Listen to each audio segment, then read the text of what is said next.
Deathly Hallows movie को 2 parts में divide क्यों किया गया? मूवी के 7 हैरी वाले सीन को शूट करने में 95 टेक्स क्यों लगे थे? इस स्टोरी में दिखाए गए 3 brothers Voldemort, Snape and Harry को कैसे रिप्रेजेंट करते हैं और इस मूवी की फिल्मिंग के टाइम कौन सा ट्रेजिक एक्सीडेंट हुआ था? 40 facts and details about Harry Potter and the Deathly Hallows part 1 जो कि शायद तुम्हें पता हो। इस मूवी के एंड में डोबी की death most heartbreaking moment होती है एंड आई डोंट नो तुम्हें याद है बट चेंबर ऑफ सीक्रेट्स में हैरी डोबी को एक प्रॉमिस करने को कहता है कि वो कभी भी फिर से उसकी जान बचाने के लिए नहीं आएगा। डोबी एहसान कैसे उतारे?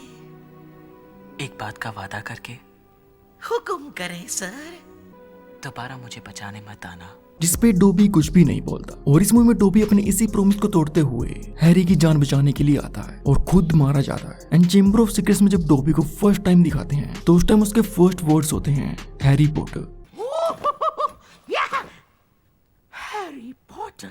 और इस मूवी में डोबी के लास्ट वर्ड्स थे हैरी पॉटर। Harry Potter.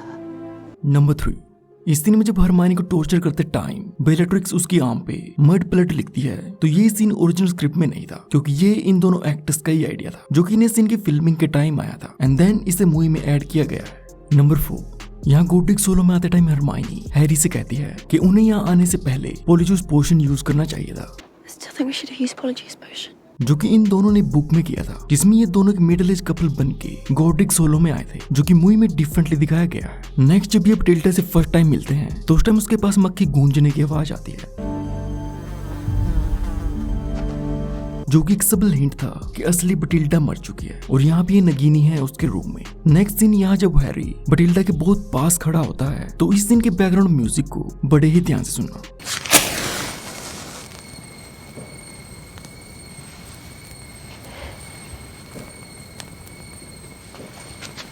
तो ये वही सेम म्यूजिक है जो कि हमें डेथली हैलोज मूवीज में तभी सुनाई देता है जब भी हैरी किसी होरोक्रक्स के पास होता है।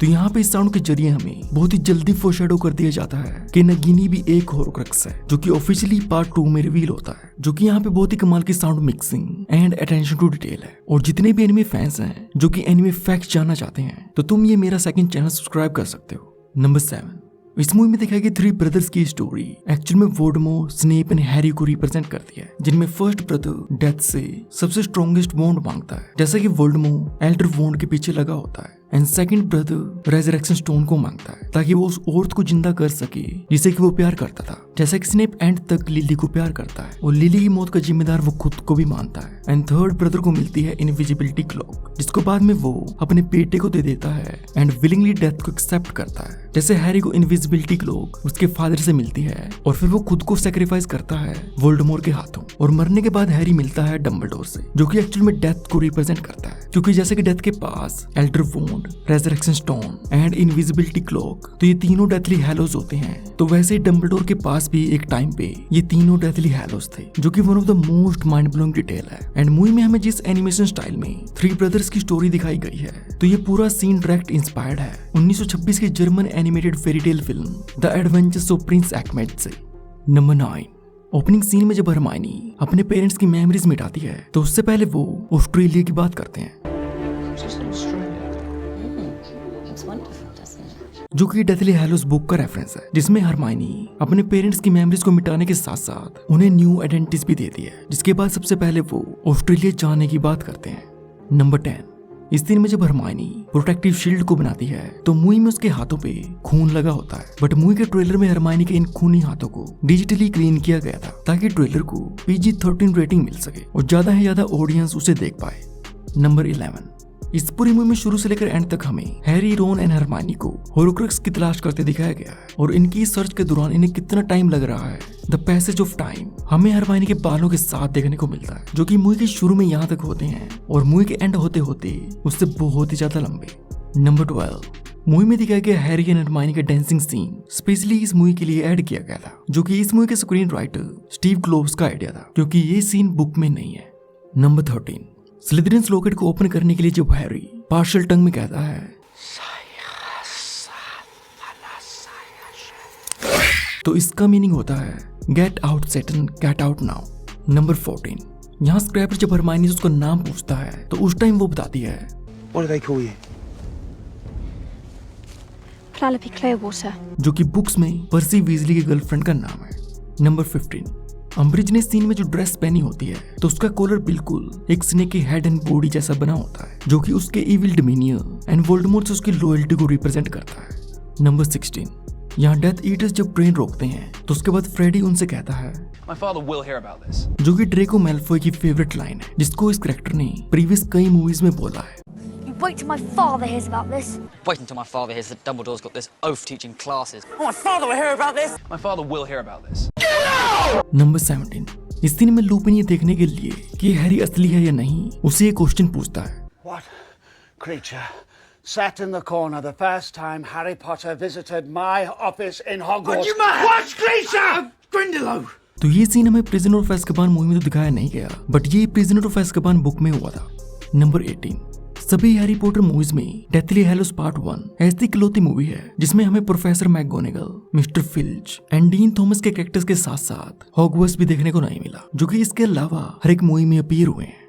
नंबर 19, इस मूवी में बिल वीजली का रोल डोमिनल ग्लीसन ने प्ले किया है, जो कि ब्रेंडन ग्लीसन का बेटा है, जिन्होंने हैरी पॉटर मूवीज में मैड आई मूडी को प्ले किया है। नंबर 20, अपनी वेडिंग में फ्लर जो वेडिंग गाउन पहनती है तो इसका ये पूरा डिजाइन 2008 की इस फेमस पीकॉक गाउन ड्रेस से इंस्पायर्ड है। एंड वेडिंग में यहाँ हरमाइनी के पीछे as an extra actor Jean Page खड़ा होता है, जिनको मोस्ट ऑफ द लोग नेटफ्लिक्स ब्रिजर्टन सीरीज में साइमन बेसेट के रोल से जानते होंगे। नंबर 22, डेथली हैलोस मूवी में ग्रिप हुक को एक्टर वॉरविक डेविस ने प्ले किया है, और शायद तुम्हें पता हो बट इसी सेम एक्टर ने हैरी पॉटर मूवीज में प्रोफेसर फिलिस फ्लिटविक को भी प्ले किया है। नंबर 23, सभी हैरी पॉटर मूवीज में डेथली हैलोस ऐसी वन एंड ओनली मूवी है जिसमें जेके रोलिंग ने एज ए प्रोड्यूसर काम किया है। नंबर 24, हरमाइनी पोली जो पोशन का यूज करके जिस औरत में ट्रांसफॉर्म होती है तो उसका नाम मफल्डा हॉपकिक होता है, और इसी विच ने ही हैरी पॉटर को प्रीवियस मूवीज में उसके घर लेटर्स भेजे थे। एंड मफल्डा का रोल इस मूवी में एक्ट्रेस सोफी थॉम्सन ने प्ले किया है, जो कि रियल लाइफ सिस्टर है एक्ट्रेस एमा थॉम्सन की, जिन्होंने हैरी पॉटर मूवीज में प्रोफेसर सिबिल का रोल प्ले किया है। नंबर 26, हर एक हैरी पॉटर मूवी की तरह इस मूवी में भी कई डिलीटेड सीन्स हैं, जिनमें से 2 सीन्स ऐसे हैं जिनको डेफिनेटली मूवी में होना चाहिए था। फर्स्ट, जब हैरी अपनी एंट पेटूनिया को गुड बाय कहता है। You didn't just lose a mother that night in Godric's Hollow, you know.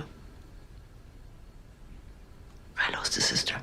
And second and most important scene is Harry and Dudley's goodbye. ये वो सीन है जिसे देख के तुम्हें डायरेक्टर को गाली देने का मन करेगा कि ये सीन डिलीट क्यों किया, जिसमें हमें फाइनली डेडली की कैरेक्टर डेवलपमेंट देखने को मिलती है और पता चलता है कि एज ए किड वो हैरी के साथ जो कुछ भी करता था वो सब कुछ उसके पेरेंट्स की मैनिपुलेशन और उनके ऐसा सिखाने की वजह से था। बट अब बड़े होते हुए उसे अच्छे और गलत में फर्क समझ आ रहा है। Besides, I'm just a waste of space, isn't that right, Vernon?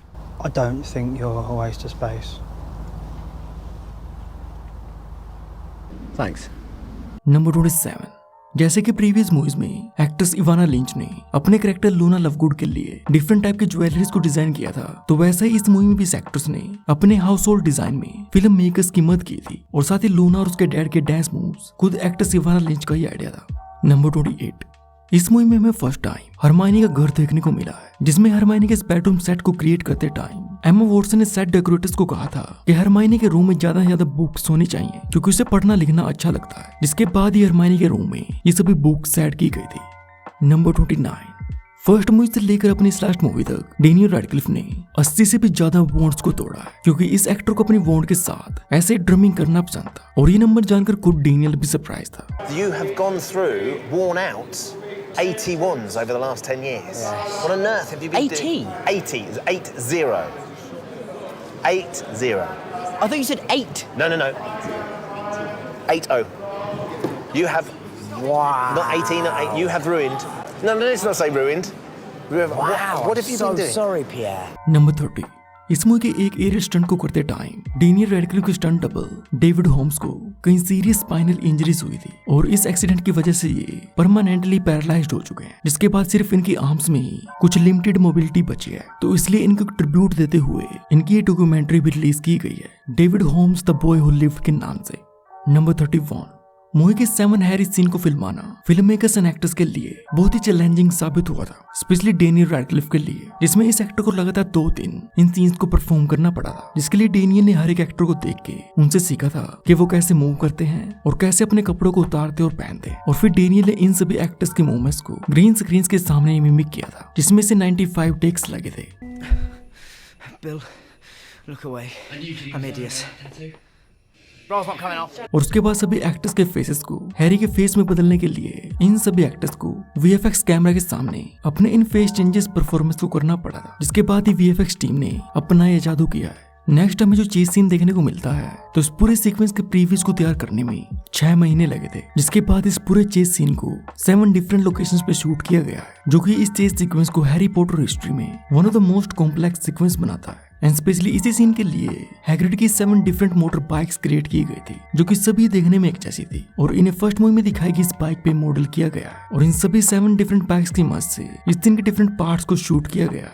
Number 34, इस मूवी में डोबी एंड क्रैचर वाले सभी सीन्स को 2 बार फिल्माया गया है। फर्स्ट इन सीन्स को रियल वॉइस एक्टर्स ने दूसरे एक्टर्स के साथ परफॉर्म किया है, एंड देन उसके बाद same scene stand in actors के साथ परफॉर्म किया जाता था, जिनको ऐसे रेफरेंस यूज करते हुए बाद में VFX टीम ने CG कैरेक्टर्स को ऐड किया है। Who was it, Creature?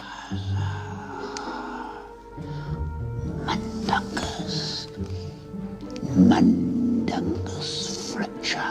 Number 35, इस मूवी के लिए फिर से मिनिस्ट्री ऑफ मैजिक सेट को रिबिल्ड किया गया है, बिल्कुल ऑर्डर ऑफ द फिनिक्स के जैसे ही, जिसके बारे में मैंने फुल डिटेल में अपने इस ऑर्डर ऑफ द फिनिक्स की before and after special effect video में बताया है। बट इस बार इस सेट के बीचों बीच स्टैचू को ऐड किया गया है, जिसमें ये टोटल 50 फिगर्स है, जिनमें से हर एक को बनाने में 2 हफ्ते लगे थे, और इन्हें सिर्फ एक आदमी ने ही बनाया है। नंबर 36, मूवी में जब हमें डिसफिगर्ड हैरी को दिखाया जाता है, तो हैरी का ये पूरा फेस मेकअप से किया गया है, जिसके लिए डेनियल रैडक्लिफ को एक पूरा दिन सुबह 9 से शाम के 6 बजे तक ये मेकअप पहनना पड़ा था। What's your name? Dudley.